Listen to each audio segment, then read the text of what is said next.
সম্ভবত আমি সারা জীবন ছাত্রদল করা মিস করব। এইভাবে কি নারীর ক্ষমতায়ন হবে? আমি ক্ষমতাকে মনে করি যে এটি আমার দায়িত্ব। কি বা আছে একজন সংরক্ষিত নারী সদস্যের? আমাকে ধর্ষণের হুমকি দিচ্ছে। আপনার শুভাকাঙ্ক্ষী ভাইয়েরা আপনার বিজয় কলুষিত কেন করবে? এখন তো আমার পাল্টা মামলা করা উচিত। এগুলো নিয়ে আপনি সংসদ সদস্য হওয়ার পর কাজ করবেন? মননে মগজে আসলে কাউকে কোনো কিছু ঢোকানো যায় না। আপনার সবচেয়ে বড় শিক্ষা কি রাজনৈতিকভাবে? একজন পার্লামেন্টেরিয়ানের কাজ না ব্রিজ বানানো।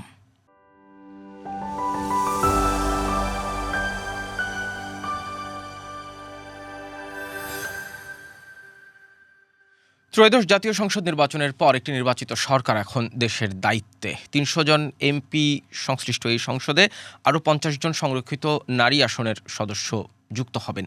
সেই প্রক্রিয়া চলছে। আমাদের আজকের পডকাস্ট কথা চলুকে আমরা আমন্ত্রণ জানিয়েছি তাদেরই একজন, বাংলাদেশ জাতীয়তাবাদী দল বিএনপি থেকে মনোনয়ন পাওয়া সংরক্ষিত নারী আসনের সদস্য হিসেবে মনোনয়ন পেয়েছেন মনসুরা আলম। আপনাকে আমন্ত্রণ জানাচ্ছি মনসুরা।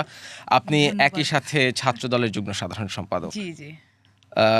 সংসদে যখন নিয়মিত হবেন, মানে আমরা ধরেই নিতে পারি যেহেতু এটি সরাসরি ভোটে নির্বাচিত নয়, আপনি মনোনয়ন পেয়েছেন মানে এবং মনোনয়ন বৈধ হয়েছে, তার মানে আপনি শিগগিরই শপথ নেবেন সংসদ সদস্য হিসেবে। সংসদে গিয়ে কি ছাত্র দলের অথবা ছাত্র রাজনীতি মিস করবেন?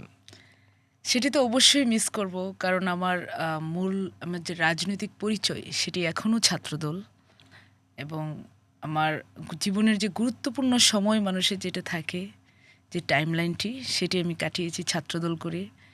তো শুধু এখন না, শুধু সামনে না, সম্ভবত আমি সারা জীবন ছাত্রদল করা মিস করব।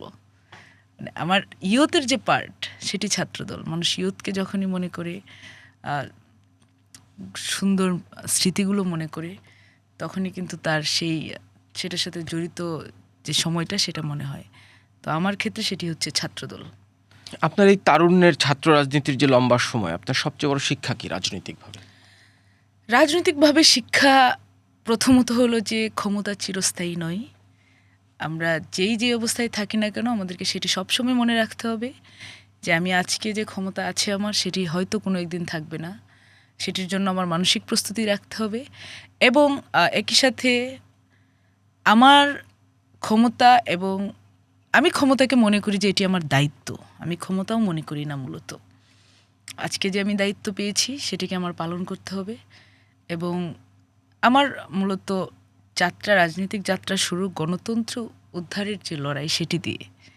তো আমি সারা জীবন গণতন্ত্রের জন্যই কাজ করে যাব, গণতন্ত্র রক্ষায়, গণতন্ত্র উদ্ধারে, সেটি যে পরিস্থিতি যেভাবেই আসুক। আপনার একটা ছবি ফেসবুকে খুব ভাইরাল হয়েছিল, সম্ভবত ২০২২ সালের একটা ছবি। আপনার হাত ভেঙেছিল, ব্যান্ডেজের উপর লেখা the war has begun dictator. সেই যুদ্ধ কি এখনো চলছে না শেষ হয়েছে? সেই যুদ্ধ আপাতত মনে হচ্ছে শেষ হচ্ছে, কিন্তু গণতন্ত্রের যে যুদ্ধ সেটা কিন্তু থেকে যাবে। মানে ডিক্টেটর আবারও যে কোনো দিন আমার রাজনৈতিক জীবনে বা আমার জীবিত অবস্থায় কখনো আসবে না সেটি আমি জানি না। তো বলা যায় যে স্পিরিট ওই ছবি থেকে ক্রিয়েট হয়েছিল সেটি আসলে আমার লাইফ লং, ইনফ্যাক্ট রাজনীতি যারা করেন, যারা গণতন্ত্রের সাথে যুক্ত, তাদের সবার জন্য এটি একটি গুরুত্বপূর্ণ সিম্বলিক হিসেবে কাজ করবে আর কি। মানে একটা রাজনৈতিক বার্তা ছিল আপনার সেই ব্যান্ডেজে, সেটি যে, এবং সেই সময় কিন্তু এই জিনিসটির খুবই গুরুত্ব ছিল। মানে মানুষ কথা বলতে পারতো না, মানুষের সে ভয়েস ছিল না, এবং সেই ছবিটি আসলে, সেই ছবির প্রেক্ষাপট ছিল যে আমার হাত ভেঙেছিল।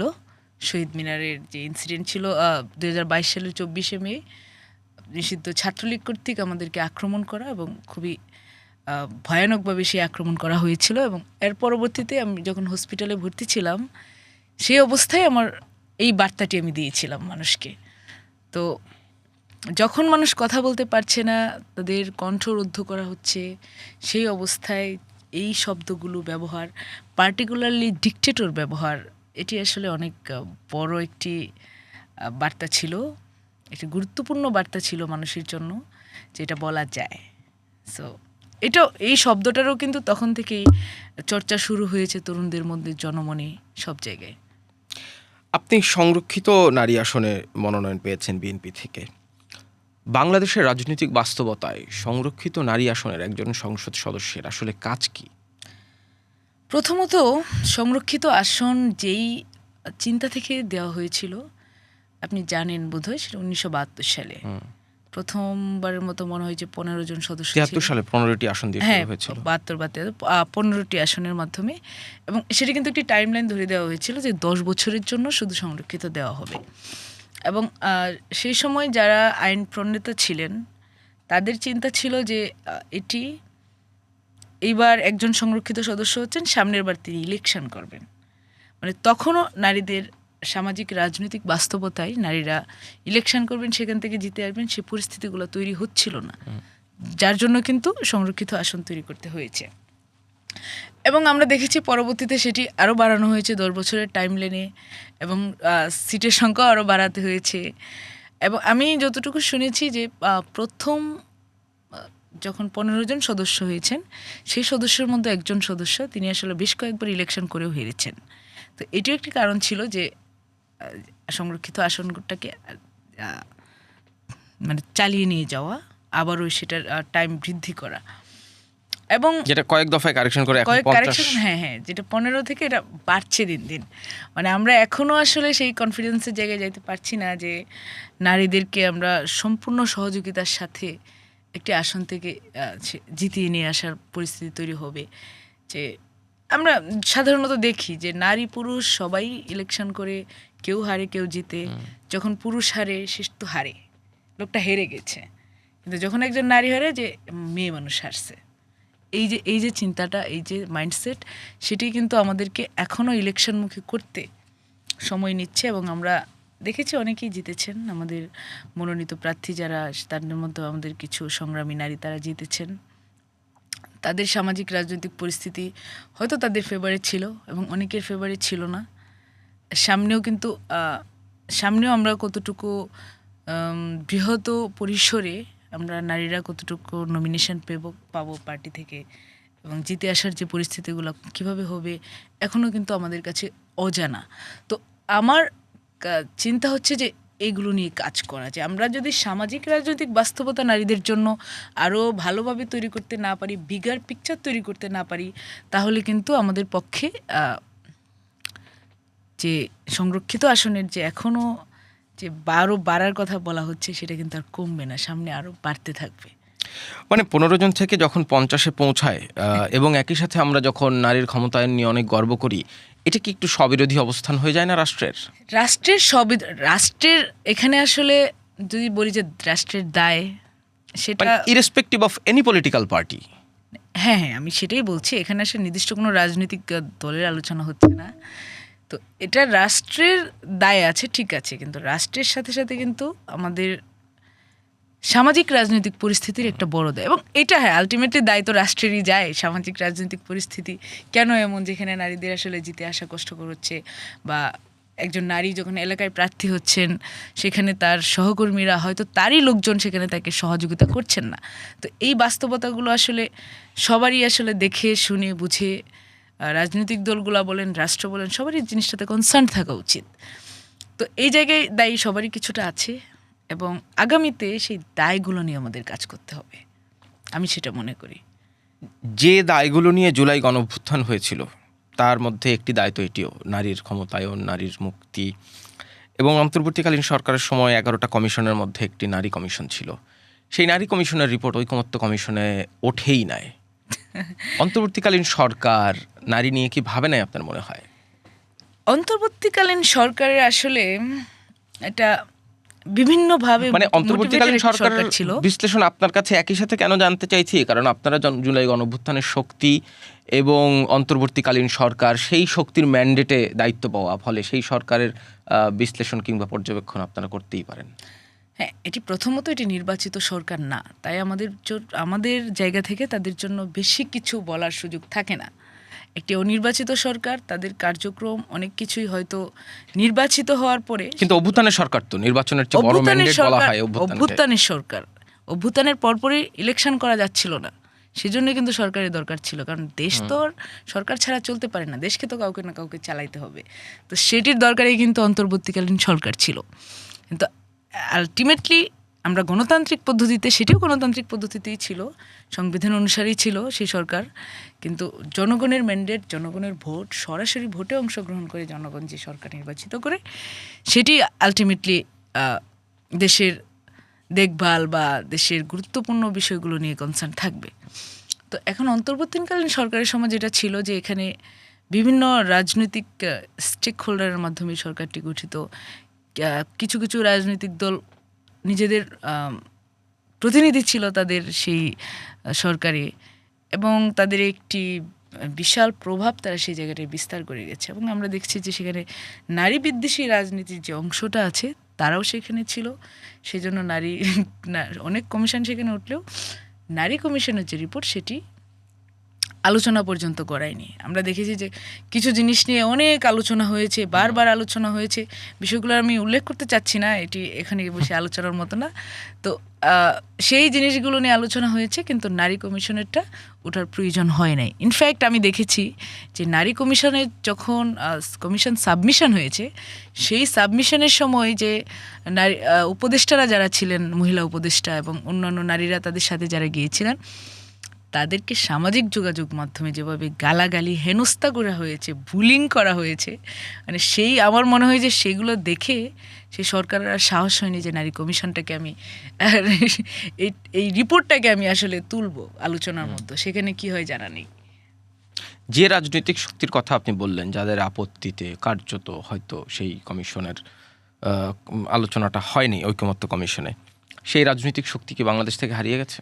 সেই রাজনৈতিক শক্তি বাংলাদেশ থেকে কেন হারিয়ে যাবে? তারা এখন আছে, তারা বাংলাদেশের রাজনীতি করছে, তারা বাংলাদেশের বিরোধী দলে আছে, এখন সংসদেও আছে। তারা হারিয়ে যাবে না। এবং এই যে কনস্ট্যান্ট বুলিং, কনস্ট্যান্ট নারী বিরোধী অবস্থান, এটি কিন্তু তারা আগের মতোই চালিয়ে যাচ্ছে। এখনও আপনি সোশ্যাল মিডিয়ায় ঢুকলেই বুঝবেন যে সেখানে কিভাবে চলে নারীদের অবস্থান। ছোট ছোট জিনিস নিয়ে তারা নারীদের ছোট ছোট মতামত, সেগুলো নিয়ে যেভাবে বুলিং করা হয়। যে কয়েকদিন আগে বাল্যবিবাহ নিয়ে আমি একটি মতামত দিয়েছিলাম, খুবই পার্টিকুলার বক্তব্য। সেখানে কাউকে আক্রমণ করা ছিল না, সেখানে সেটা কোনো রাজনৈতিক বক্তব্যই ছিল না, সেটি সম্পূর্ণ সামাজিক বক্তব্য। যে আমি আমার জায়গা থেকে, আমি যেভাবে বড় হয়েছি, আমি যে চিন্তায় বড় হয়েছি, আমি মনে করি যে বাল্যবিবাহ একটি ব্যাধি, একটি সামাজিক ব্যাধি।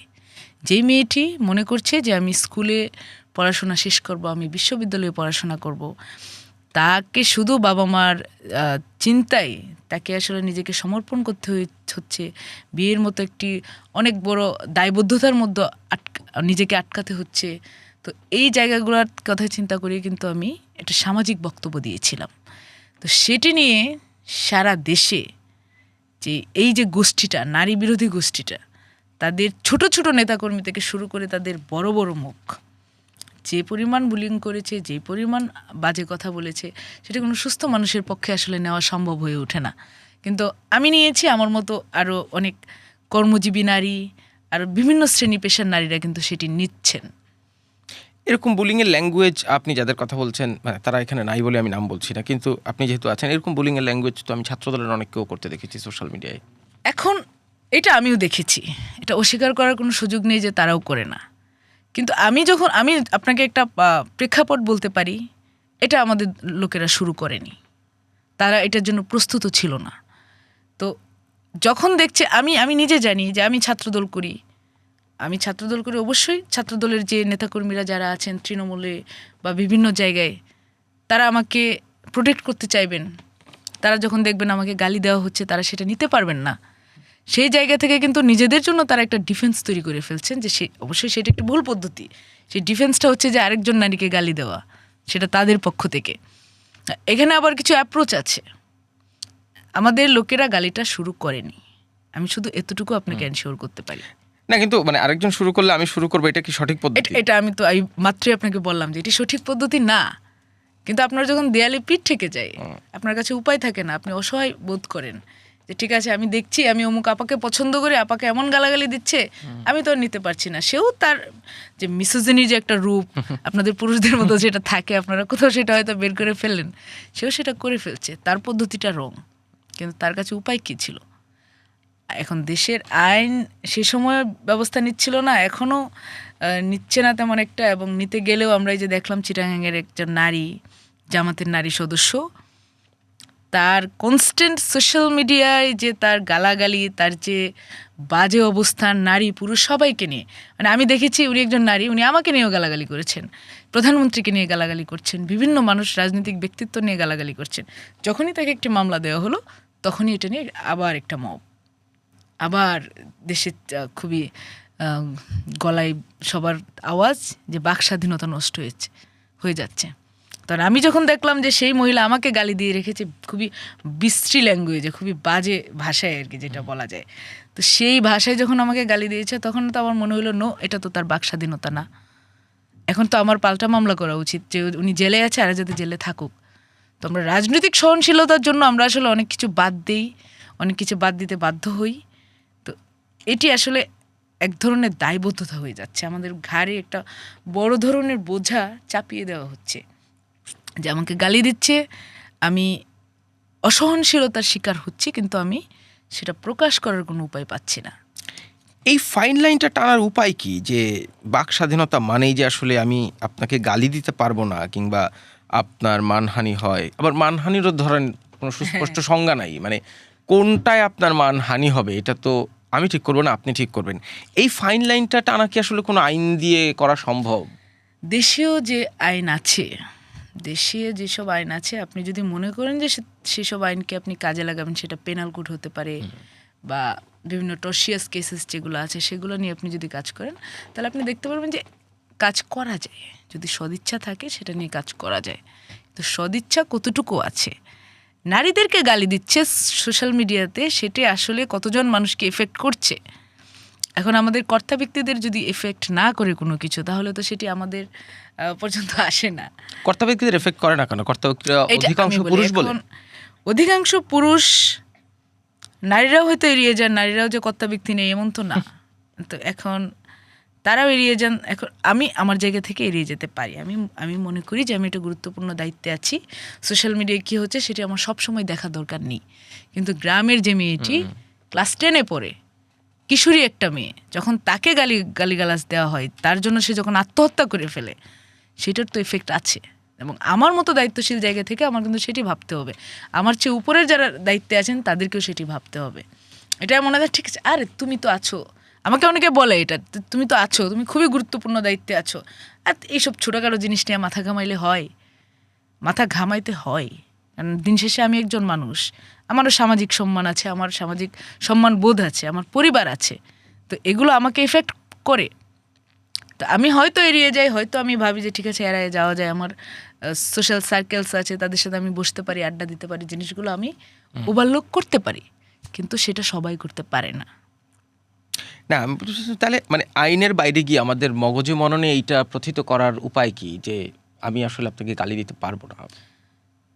আমার বাংলাদেশের যে পরিস্থিতি, আমার মনে হয় মননে মগজে আসলে কাউকে কোনো কিছু ঢোকানো যায় না, আপনাকে আইনেই যাইতে হবে, আপনাকে প্রপার এবং এফেক্টিভ যেসব আইন আছে সেগুলো কাজে লাগাইতে হবে। যেমন আপনি জানেন যে অ্যাসিড বিরোধী যে আইনগুলো ছিল সেগুলো কত ভালোভাবে কাজ করেছে। তো ধর্ষণ বিরোধী আইন এখনও কিন্তু যথেষ্ট শক্তিশালী, এবং ধর্ষণ প্রমাণিত হওয়ার পরে কিন্তু সেই আইনগুলো, যদিও সেটার জন্য ধর্ষণ কমছে না, এটি খুবই দুঃখজনক ঘটনা। হয়তো আমাদের আইন প্রপারলি কাজ করছে না, আমরা নারীদের নিয়ে আরও সচেতন হতে পারছি না। এবং এই যে সোশ্যাল মিডিয়া বুলিং, সেটা যে কোনো অংশে কম নয় সেইগুলো থেকে, মানে ইফটিজিং বা এইসব ইফটিজিংয়ের আইন তো ছিল এক সময়, মানে সেগুলো থেকে কিন্তু এই যে নারী ও শিশুদের সংক্রান্ত যে আইনগুলো আছে সেগুলো এসেছে। তো আমাদের জন্য আমরা যে সুরক্ষিত পরিবেশ অনলাইনে তৈরি করব সেটি আমরা পারছি না।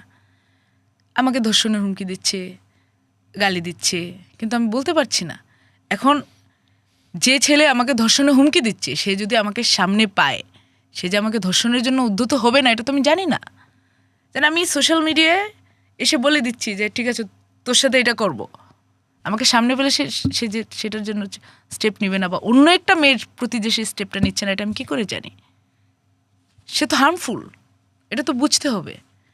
সে যে বয়সেরই হোক, যেভাবে যে মানুষটা হোক না কেন, সে হার্মফুল, সে সমাজের জন্য ক্ষতিকর, সে মানুষের অবস্থানের জন্য সে ক্ষতিকর, এবং দেশীয় আইনে সে একজন অপরাধী।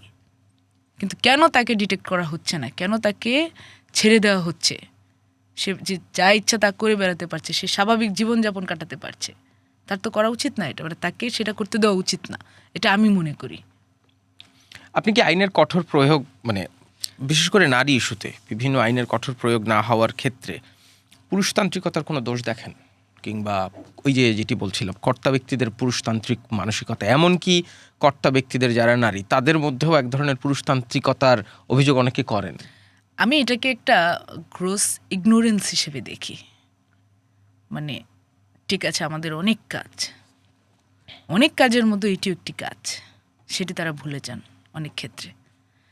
তো এই যে প্রত্যাশাটা থাকে, এটা শুধু পুরুষতান্ত্রিকতা বলে যদি আমি বলি, সেটা কিন্তু এড়িয়ে যাওয়া হয় অনেক কিছু।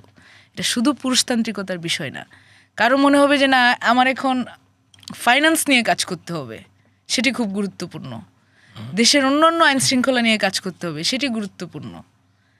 পলিসি নিয়ে কাজ করতে হবে, সেটিও গুরুত্বপূর্ণ। কিন্তু যখনই আসছে যে নারীর ইস্যু, তখন মনে হচ্ছে যে এটা পরে করা যায়। এই যে মাইন্ডসেট আপ, এই যে জায়গাটা, আমি সেটাতে পরিবর্তন চাই। আপনি যে সমস্যাগুলো বললেন, এগুলো নিয়ে আপনি সংসদ সদস্য হওয়ার পর কাজ করবেন? ইনশাল্লাহ, সেটি আমার লক্ষ্য। যে আমার লক্ষ্য শুধু নারীদের নিয়ে কাজ করা এমনটা না, কিন্তু আমি একজন নারী। আমার এবং বাংলাদেশে আসলে রাজনৈতিক সামাজিক যে পরিবেশ, যে অবস্থান, সেটি এখনও সেই জায়গায় যায়নি যে আমরা নারীদেরকে সবার আগে প্রায়োরিটি দেব না। আমাদেরকে দিতেই হবে। নারীদের যে কোনো ইস্যুকেই আমাদের সবার আগে প্রায়োরিটি দিতে হবে। ইনফ্যাক্ট এখন তো 52% নারী, একটা দেশের 52% নারী, কিন্তু তাদের রিপ্রেজেন্টেশন দেখেন যে আমরা যাচ্ছি সংরক্ষিত আসনে। রাজনীতিতে আসতে পারছে না নারীরা। আপনি যে রাজনৈতিকভাবে আপনারা বলেন যে আমি ঠিক এই আছে, প্রশ্নটাই একটু করতাম আপনাকে, মানে দেশের অধিকাংশ, মানে অর্ধেকের বেশি জনগণ হচ্ছে নারী, তাদের জন্য সংসদে আসন সংরক্ষিত রাখতে হয়, এইভাবে কি নারীর ক্ষমতায়ন হবে? না, এইভাবে আসলে হবে না। এখন আমি যেটা দেখছি, নারীরা তো রাজনীতিতে আসছেন না। কেন আসছেন না? এই যে আপনাকে এখন আমাদের 300টি আসনের মধ্যে 9টি আসন নারীকে দেওয়া হয়েছিল। এখন রিপ্রেজেন্টেশনের পার্সেন্টেজ যদি আপনি দেখেন, আপনারা যদি নারীদের 7 জন সংসদ সদস্য এখন সংসদে। হ্যাঁ, 7 জন সংসদ সদস্য, তার মধ্যে বিএনপি থেকে 6 জন আছেন। তো এখন যে বিষয়টা হলো, আরেকজন যিনি স্বতন্ত্র, তিনিও বিএনপিরই নেত্রী। হ্যাঁ, বিএনপি থেকে ইলেকশন করেননি, তো আমি বলবো না যে তিনি বিএনপি। না, তিনি অবশ্যই বিএনপির নন, কিন্তু তিনি বিএনপির জন্যই ছিলেন আর কি। এখন যে বিষয়টি হলো যে নারীরা রাজনীতিতে আসছে না। যখনই আপনাকে, যদি এখানে আমাদের মিছিলগুলাতে যদি সমান নারী এবং পুরুষের অবস্থান যদি সমান থাকতো, তখন কেন 9 জন নারী দেওয়া হয়েছে, তখন কেন 150 নারী থাকবে না, সেটা নিয়ে আমি বলতে পারি বারবার। কিন্তু এখন তো বলার জায়গাটাও সংকুচিত হচ্ছে, নারীরা আসছেন না রাজনীতিতে। কেন? জুলাই গণঅভ্যুত্থানে তো বলা হয় যে যেদিন ঢাকা বিশ্ববিদ্যালয়ের নারী হলগুলো থেকে নারী শিক্ষার্থীরা বেরিয়েছে, সেটা ছিল একটা মাইলস্টোন। সেটা মাইলস্টোন। সেই নারীরা কিন্তু আবার ফিরে গিয়েছেন ঘরে, পুরুষেরা কিন্তু ফিরে যায় নাই। যেই ছেলেগুলা নেমেছিল বিভিন্ন হল থেকে, তারা সক্রিয়ভাবে রাজনীতিতে অংশগ্রহণ করছে বিভিন্ন রাজনৈতিক দলে। কিন্তু যে মেয়েরা আসছিল, মেয়েরা কেউ পড়াশোনা করছে, কেউ চাকরির জন্য পড়াশোনা করছে, কিন্তু রাজনীতিতে যখন আসবে তারা, তখন কিন্তু সেখানে তার একটা ভীতি কাজ করছে। আর ভীতি কেন কাজ করবে না? দেশের যদি এই যে অনলাইনে যা চলে, এটাই তো একটা মেয়ের জন্য ট্রমাটিক পরিবেশ তৈরি করার জন্য যথেষ্ট। আমি নিজে কথা বলেছি, আমি নিজে দেখেছি, একটা মেয়ে আসলো রাজনীতি করতে, একটা ছবি দিল হয়তো আমার সাথে, অথবা রাজনৈতিক তার অবস্থান জানিয়ে, সেখানে তো গিয়ে অন্তত 10টা বাজে কমেন্ট দিয়ে আসলো একটি রাজনৈতিক দলের সদস্যরা। তো এইটি দেখার পর কোনো সাধারণ মেয়ের পক্ষে, মেয়েদের তো একটা জায়গায় পৌঁছাইতে অনেক ধরনের সামাজিক বাধা পেরিয়ে কিন্তু তার যেতে হয়, পারিবারিকভাবে বিভিন্ন অবস্থানের পরেই কিন্তু সে ঢাকা বিশ্ববিদ্যালয়ের মতো জায়গায় পৌঁছায়, বা একটা শিক্ষা প্রতিষ্ঠান বা বড় কোনো জায়গায় যদি পৌঁছায়, সেভাবেই তারা পৌঁছায়। তো এরপরে সে যখন দেখে যে এটা আসছে, এই বুলিটা আসছে বা এই গালি, সামাজিক সম্মানের কথা ভেবে সে আসলে ভীত হয়ে যায় যে আমি আর আগাবো কিনা, মানে এটা আমার জন্য ঠিক হবে কিনা। এই যে প্রেশার, এই যে চিন্তা, সেখান থেকে কিন্তু তাকে অসুবিধায় ফেলে দেওয়া হয়। তো এই জন্য নারী আসছেন না, গণ অভ্যুত্থানের মুখেরা আসছেন না, কয়েকজন বাদে আর কি রাজনীতিতে টিকে থাকতেও পাচ্ছেন না। তো এই যে পরিস্থিতি আমরা দেখি, এটা কিন্তু আমাদেরকে ভাবায়। তো আমরা বারবার বলি যে মেয়েদের পার্সেন্টেজ কেন নেই, মেয়েরা কেন সংসদে আরও বেশি নেয়, কিন্তু আপনার তো দেখতে হবে যে নারীরা কতজন আছেন। একটা মিছিল হলো, সেই মিছিলে কতজন পুরুষ আর কতজন নারী। আমি তো চাইলেই সেটা দাবি করতে পারবো না আমার 52% নারী, কিন্তু সেই 52% তো আসছেন না রাজনীতিতে। তাদের রিপ্রেজেন্টেশন কে করবে? এই জন্যই এই যে আমাদের সংরক্ষিত আসন, সেটার প্রয়োজনীয়তা এখনো কমছে না। কিন্তু সংরক্ষিত আসনের একজন সদস্যের ক্ষমতা কতটুকু? আপনার কোনো নির্বাচনী আসন নাই, তার মানে আপনি সরাসরি জনগণের সাথে কোনো জায়গায় কাজ করতে পারছেন না। আপনি হ্যাঁ, আপনার সংসদে যে কোনো বিলে ভোট দেওয়ার ক্ষমতা আছে, কিন্তু একজন নির্বাচিত সংসদ সদস্য আইন প্রণয়নের জন্য যেসব ক্ষমতা চর্চা করতে পারেন কিংবা দায়িত্ব চর্চা করতে পারেন, তার কি বা আছে একজন সংরক্ষিত নারী সদস্যের? প্রথমত আমি বলি যে একজন আইন প্রণেতা, একজন পার্লামেন্টেরিয়ানের কাজ না ব্রিজ বানানো। না, আমি তো আইন প্রণয়নের কথাই বললাম, আমি ব্রিজ বানানোর কথা বলি নাই। আমার হয়তো ব্রিজ বানানোর সক্ষমতা থাকবে না, কিন্তু আইন প্রণয়নে আমার মতামতের জোর থাকবে এবং আমার মতামত গুরুত্বপূর্ণ।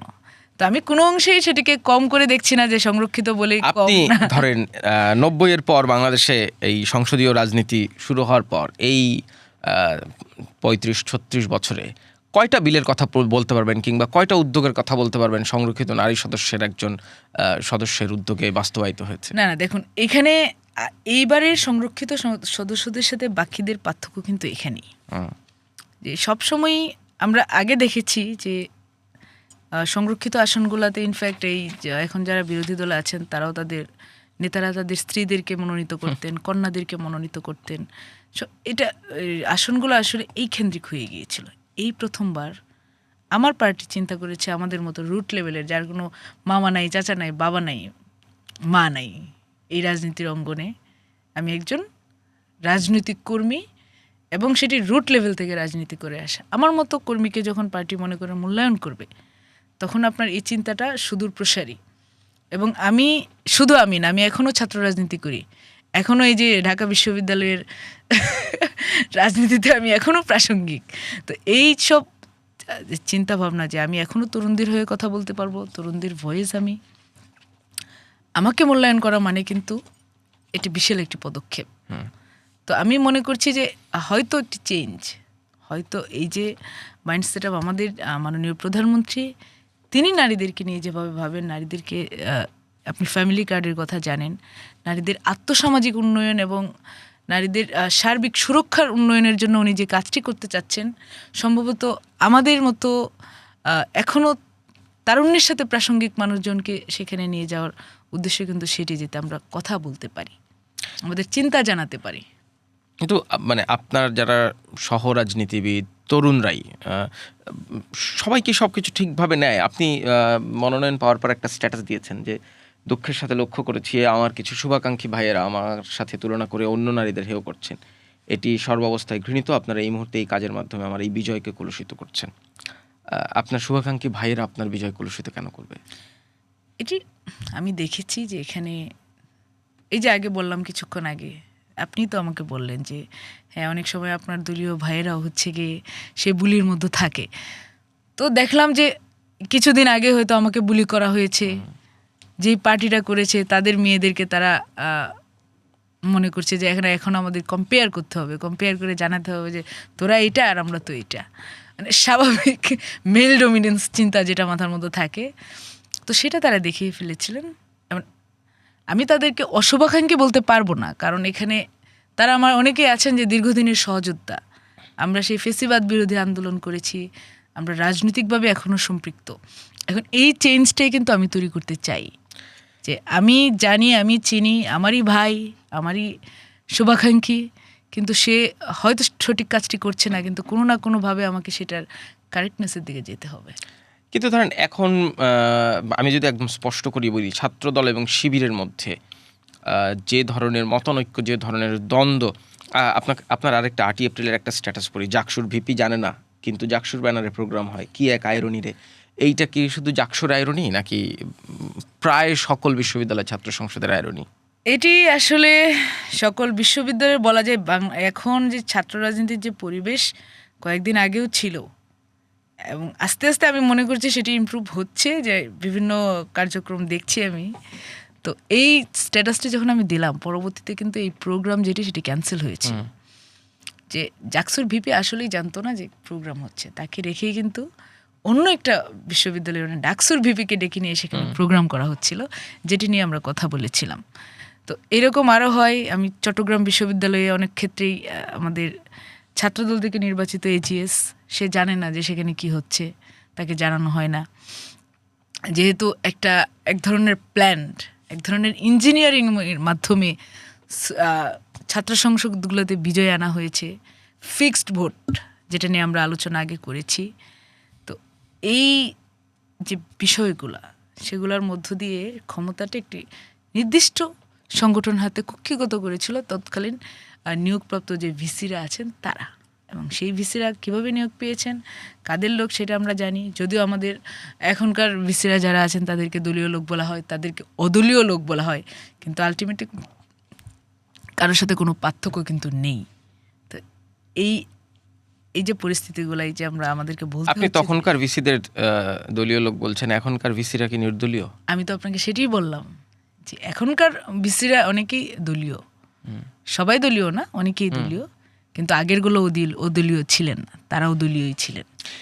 এই জায়গা থেকে বের হওয়া সম্ভব না? মানে ভিসি দলীয় হবেন না, দলীয়, আমি বলি ভিসি থাকবেন, এমন না যে ভিসি তাদের কোয়ালিটিতে তো কোনো পার্থক্য নেই। কোয়ালিটি তাদের ঠিকই আছে। আগের জন যিনি ছিলেন তিনি কোয়ালিফাইড ছিলেন, এখনকার যিনি আছেন তিনি কোয়ালিফাইড ছিলেন।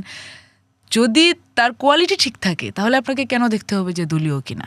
এখন গতবার যেটা হয়েছে, দলীয় ভিসিতে কিন্তু তার কোয়ালিটি নিয়ে প্রশ্ন না, তার ভিসি হিসেবে প্রশাসনের সর্বোচ্চ কর্তা হিসেবে রাজনীতিতে একটি বিশেষ দলের শিক্ষার্থীদের যে সমর্থন দেওয়া, সেটা ইরেসপেক্টিভ অফ এনি পলিটিক্যাল। হ্যাঁ, সেটি যদি আপনি দেখেন যে ঢাকা বিশ্ববিদ্যালয়ের ভিসি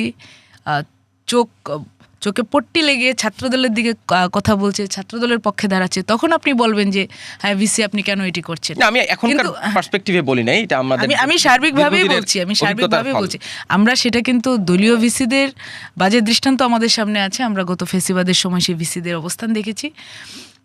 এবং বলতে গেলে কিছুদিন আগেও যে ভিসি ছিলেন তিনিও কিন্তু কোনো না কোনোভাবে একটা ইঞ্জিনিয়ারিংয়ের মাধ্যমে একটি ডাকসু ইলেকশনও করে দিয়ে গিয়েছেন এবং অন্ধভাবে তিনি একটি দলের পারপাস সার্ভ করেছেন, সেটি আমরা দেখেছি। তো সেই তুলনায় যদি বলা যায় যে বিএনপির দলীয় ভিসিও কিন্তু বিএনপিকে মানে ছাত্রদলকে সার্ভ করছেন না।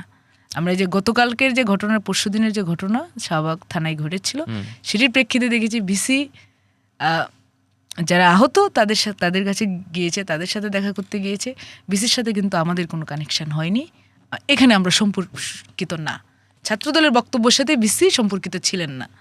যে প্রশ্নটা করছিলাম, এই যে ছাত্রদল এবং ছাত্র শিবির এখন একদম প্রকাশ্যে দ্বন্দ্বে জড়িয়ে যাচ্ছে, জুলাই গণঅভ্যুত্থানে তো তারা কাঁধে কাঁধ মিলিয়ে আন্দোলন করেছে, এই ফাটলটা কেন ধরলো? এই ফাটলটা 5 তারিখ রাত থেকেই ধরা শুরু হয়েছে, যেদিন থেকে আমাদেরকে অস্বীকার করতে শুরু করা হয়েছে। বলা যায় যে নিরপেক্ষতার ব্যানারে, সাধারণ শিক্ষার্থীর ব্যানারে বারবার বলা হচ্ছিল যে ছাত্রদলের বিএনপির 0% কন্ট্রিবিউশন, 100% সেলিব্রেশন। যেখানে বিএনপির 400-এর অধিক নেতাকর্মী শহীদ হয়েছেন, এককভাবে ছাত্রদলের 140 জনের বেশি নেতাকর্মী শহীদ হয়েছেন। জুলাইয়ের যারা প্রথম দিন যারা শহীদ হয়েছেন, সেখানে ছাত্রদলের একজন অ্যাক্টিভ কর্মী ছিলেন। সেই দলটিকে হাজার হাজার নেতাকর্মীরা যারা এখানে রাস্তায় নেমেছিলেন, তাদেরকে কি করে আপনারা প্রচার করেন যে 0% কন্ট্রিবিউশন আর 100% সেলিব্রেশন। এবং সেই থেকে শুরু, হঠাৎ করে ছাত্র রাজনীতির নিষিদ্ধের আলোচনা। আমরা রাজনীতি করব নিরপেক্ষতার আড়ালে, সাধারণ শিক্ষার্থীর ব্যানারে, কিন্তু ছাত্রদল রাজনীতি করতে পারবে না। সেদিন থেকে তো শুরু হলো এবং গত 1.5 বছর এই দৌরাত্ম্যের উপর দিয়ে কিন্তু আমরা ছিলাম। এবং একটা পর্যায়ে গিয়ে আমরা ফাইনালি ডিনাই করলাম যে কোনো সাধারণ শিক্ষার্থী আর চলবে না, সাধারণ শিক্ষার্থীর নামে মববাজি চলবে না। সাধারণ শিক্ষার্থী যে ব্যানার সেটি নামাতে হবে। আমাদের রাজনৈতিক অধিকার আছে, আমাদের রাজনীতি করা আমাদের সাংবিধানিক অধিকার, এবং সেটি আমরা করব এখানে। আমরাও যখন ছাড় না দেওয়ার মানসিকতায় চলে গেলাম, তখন কিন্তু এই সংঘাতগুলো বেড়েছে। এটাতে তো আমাদের কিছু করার নেই। আমাদের অধিকার চর্চা থেকে যদি কেউ আমাদেরকে বাদ দিতে চায়, আমাদেরকে বাতিল করতে চায়, আমরা তো সেটি মানব না। সেটিতে তাদেরকে তো কিছুতে আমরা দেখছি যে সাধারণ শিক্ষার্থীর ব্যানারে যারা ছাত্র রাজনীতি নিষিদ্ধের আন্দোলন করত, এরাই পরবর্তীতে ছাত্র শিবিরের সদস্য হিসেবে আত্মপ্রকাশ করেছে। মানে এই প্রেক্ষাপটে একটু জানতে চাই, গুপ্ত শব্দটা খুব জনপ্রিয় ইদানিং সোশ্যাল মিডিয়ায়। এই গুপ্ত শব্দ নিয়ে মারামারি হয়ে গেল। মানে জুলাই গণঅভ্যুত্থান চলার সময় তো আসলে মোটামুটি সবারই রাজনৈতিক পরিচয় অজানা ছিল। তখন সবার রাজনৈতিক পরিচয় অজানা ছিল না, বলা যায় কিছু সাধারণ মানুষ নেমেছেন, কর্মজীবী মানুষ নেমেছেন, আমরা বিএনপি নেমেছি, জামাতের না তখন বিএনপির কেন্দ্রীয় নেতৃবৃন্দও বলেছেন যে এই আন্দোলনের সাথে আমাদের কোনো সম্পৃক্ততা নাই, এবং পরবর্তীতে বলেছেন যে এটি আন্দোলনের রাজনৈতিক পরিচয় আমরা তৈরি করতে চাইনি বলে সেই কথা বলা। আমি বলি সেটা তো স্ট্র্যাটেজিক আলোচনা, এবং আলোচনাটা উঠারই প্রয়োজন আমি মনে করি না। কারণ হচ্ছে যে প্রথম দিনে যিনি শহীদ 6 জন শহীদ হয়েছেন, সেখানে একজন ছাত্রদলের একজন কর্মী আছেন, চট্টগ্রামের ওয়াসিম। এবং প্রতিদিন তো আন্দোলনটা হয়ে যায়, জুন থেকে শুরু করে প্রতিদিনই তো আন্দোলন হচ্ছিল, প্রতিদিনই ছাত্রদলের নেতাকর্মীদের ডিটেক্ট করা যাচ্ছিল আন্দোলনের ভেতর। তো কোথায় আমরা ছিলাম না? স্ট্র্যাটেজিক অবস্থানের জন্য বলা হয়েছে, এবং সেই স্ট্র্যাটেজিক অবস্থানকে প্রশ্নবিদ্ধ করার জন্য একটা গোষ্ঠী বারবার উঠে পড়ে লেগেছিল। না, আমি সেই স্ট্র্যাটেজিক অবস্থানকে প্রশ্নবিদ্ধ করার জন্য প্রশ্নটা করিনি। আমি প্রশ্ন করছি এই যে ক্রেডিট ছিনতাই এবং ক্রেডিট নিয়ে একে অপরের সাথে যে দলাদলি কিংবা মতানৈক্য, এই রাজনৈতিক অবস্থানের চাই নেই, এই রাজনৈতিক বাস্তবতার বিরুদ্ধেই তো ছিল গণঅভ্যুত্থান। একটা গণতন্ত্র সহাবস্থানের পরিবেশের পক্ষেই তো ছিল গণঅভ্যুত্থান। আমার কাছে আমি 5 তারিখের পরে আমার সবচেয়ে যে জিনিসটা খারাপ লাগতো, যে আমরা তো যে পরিস্থিতি ছিল সেটির উত্তরণের জন্যই আমরা গণ অভ্যুত্থান করেছি। তাহলে কেন এখন আমি ছাত্রদল করি, আমি রাজনীতি করি, এই জন্য আমার সমস্ত আমি এত বছর যে পরিশ্রম করলাম, এত বছর যে আমার ফেসিবাদ বিরোধী লড়াই, সব অস্বীকার করে ফেলতেছে 2 দিনে সে জাস্ট আন্দোলন করলো এরকম ছেলে পেলে, বলতেছে যে 0% কন্ট্রিবিউশন 100% সেলিব্রেশন। আমি সেলিব্রেশনটাই কোথায় করলাম? আমার তো সুযোগই হয় না সেলিব্রেশন করার। আপনার সময়ের তারা আছে, আর অনেক প্রশ্ন করতে পারতাম, একটা প্রশ্ন করে শুধু শেষ করতে চাই। আপনি 25 মার্চ একটা স্ট্যাটাস দিয়েছিলেন, সবকিছু একপাশে রেখেও ব্যক্তিগত আলাপন ফাঁসের তীব্র বিরোধী আমি, নিজের অবস্থান ভালো থাকতে 10টা মানুষ কথা বলতে চায়, এইসব আল্লাহর দান, এই দানের বিকৃতি করতে নেই, যে কোনো মতের মানুষ আমাকে নক দিলে আমি সেটা রিপ্লাই দেবো যদি সম্ভব হয়। ছাত্রলীগ এখন নিষিদ্ধ, ছাত্রলীগের অনেক যারা অপরাধ করেননি, আওয়ামী লীগের যারা অপরাধ করেনি, এরা রাজনীতি করতে পারবে কি পারবে না এরকম একটা আলোচনা আছে। তাদের কেউ যদি আপনাকে নক দেয় আপনি কি করবেন?